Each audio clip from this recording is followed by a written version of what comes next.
Okay, while we wait for this thing to finish loading in here, welcome to Safe Internet Habits, why information security is everyone's responsibility.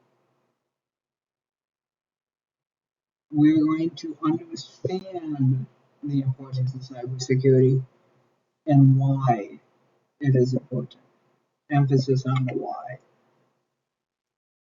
So let's talk a little bit about what information security is. Information security involves protecting digital data and systems from unauthorized access, damage, or theft. Everyone who uses the internet plays a role in maintaining information security, and that includes you. That includes your family. That includes your friends, and that includes your coworkers. It includes everyone. What are we going to do in this presentation? We're going to discuss the simple habits that can make a big difference in your online safety, which is your number one priority when being on the internet. So now that we've talked a little bit about what info security is, let's talk about why it's important. Cyber attacks are real. Every day, cyber threats are evolving. They target personal information, business data, and that can occur by simple mistakes. One mistake, clicking on a wrong link, can have major consequences, as seen in the slides. Hackers, phishing, ransomware, data breaches, that happens every day. Personal, financial, and professional consequences are at stake. Not just your data, it could be even your job. And even the small mistakes can lead to large scale consequences. So how about now you're asking me why and who needs to care? I surely don't need to care. Well, let me explain to you who does need to care. Your audience, parents, grandparents, siblings, non-IT users or coworkers or anyone who uses the internet. That includes you, even if you are an IT professional. That still includes you. Why are we looking at these people specifically? These groups often lack the technical knowledge and may be more vulnerable to cyber threats. They are not aware of the risks. To put it simple, they're uneducated, and that is what we hold as a society. We are uneducated in these topics. We need to become familiar with them. That is the goal. Anyone who uses the internet needs to be educated in this. There is no other way around it. You must know these basic skills in order to be safe on the internet. And everyone needs to care because it's not just about your safety, it can transcend to other people's safety as well. So for these next couple slides here, the camera's going to disappear for a little bit just with the way I formatted the slides here. Let's talk about the safe internet habits. It's really as easy as 1, 2, 3, 4. Number 1, create strong passwords. Use a combination of letters, numbers, and symbols. Make it a complex password. Don't use common phrases or with easy to guess information. Let's talk about number 2. Two-factor authentication, or now multi-factor authentication with these authenticator apps and these email codes and phone number codes. It adds an extra layer of protection. It doesn't substitute a strong password, it complements it. That's a common misconception, that that alone will be more secure. And yes, it is vastly more secure, but you will be much better off if you have a strong password as your foundation. You want to have a strong foundation before you build a house. Your house is two-factor authentication. You would never build your house on sand. You'd build it on concrete. And that's what we're trying to do here, starting with that strong foundation. That leads us to number 3. Avoid public Wi-Fi for sensitive tasks.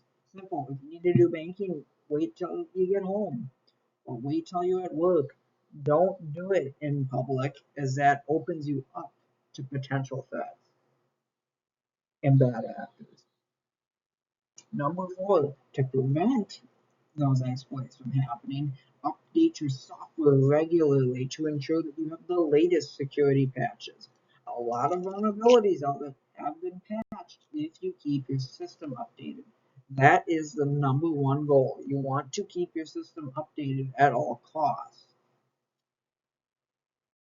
Well, let's keep it simple here.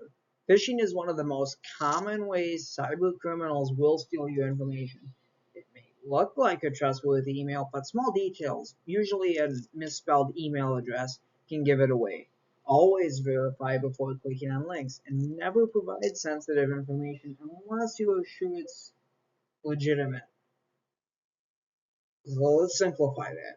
It's fake emails or websites designed to steal personal information. What are some signs of it? Suspicious email addresses or links. So that would be like Amazon spelled incorrectly, or Apple spelled with 3 P's instead of 2. Simple things that easily go undetected with how our brains process information, and we just automatically correct it, even if it is wrong. That leads to too good to be true offers.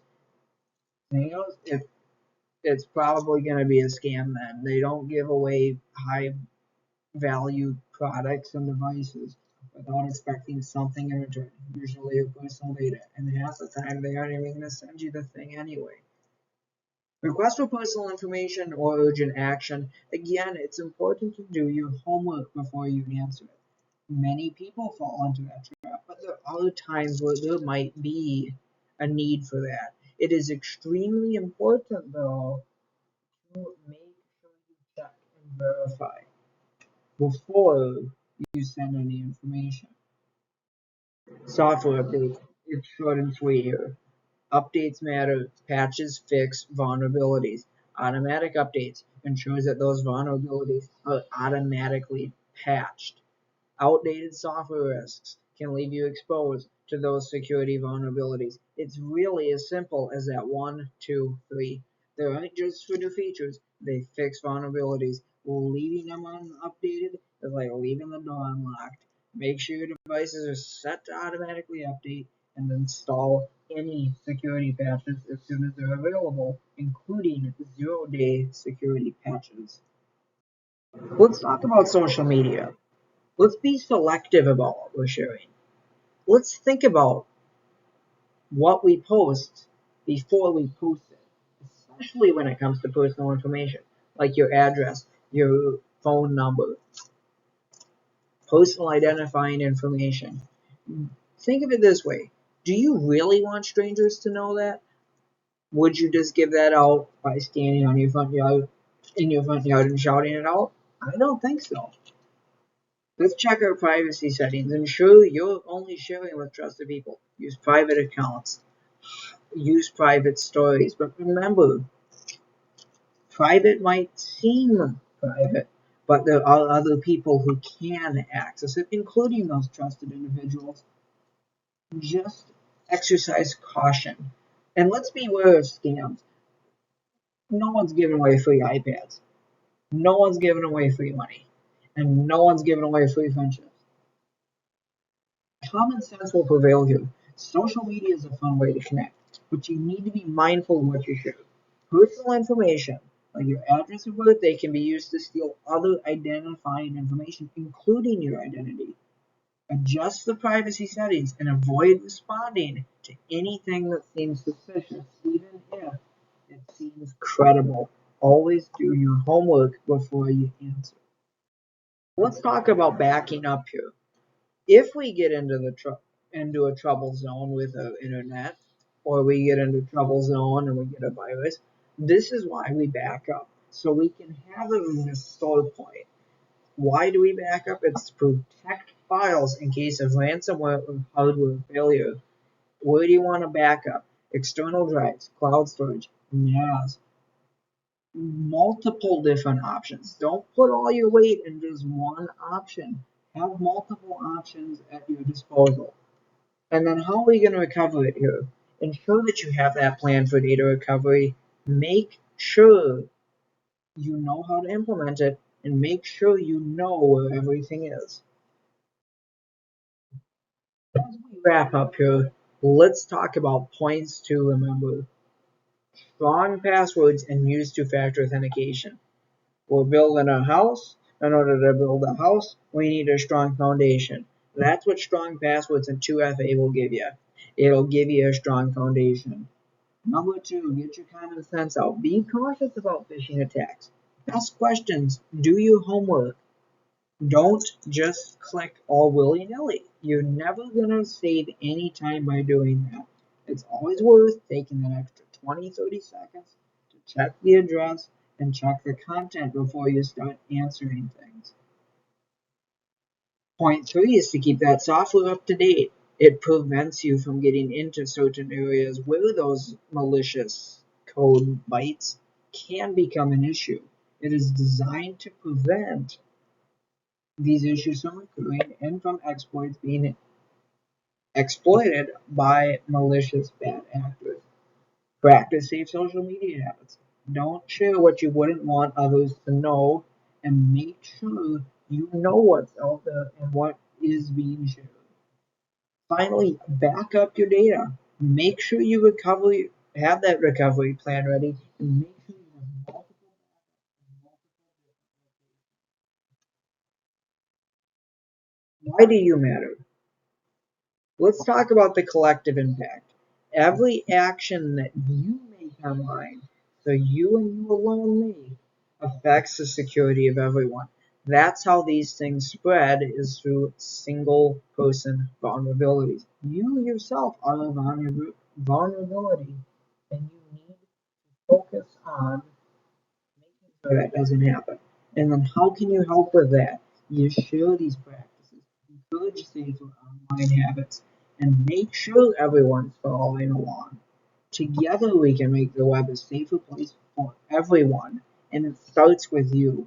It doesn't start with the big tech. It starts with you and your own personal practices and convictions. Congratulations, you've made it to the end.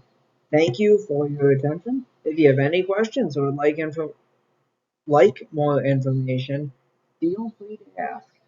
Stay safe online and remember the foundation that I told you. Build your house with a strong foundation. Never build on a weak foundation. Thank you all. Have a good rest of your day.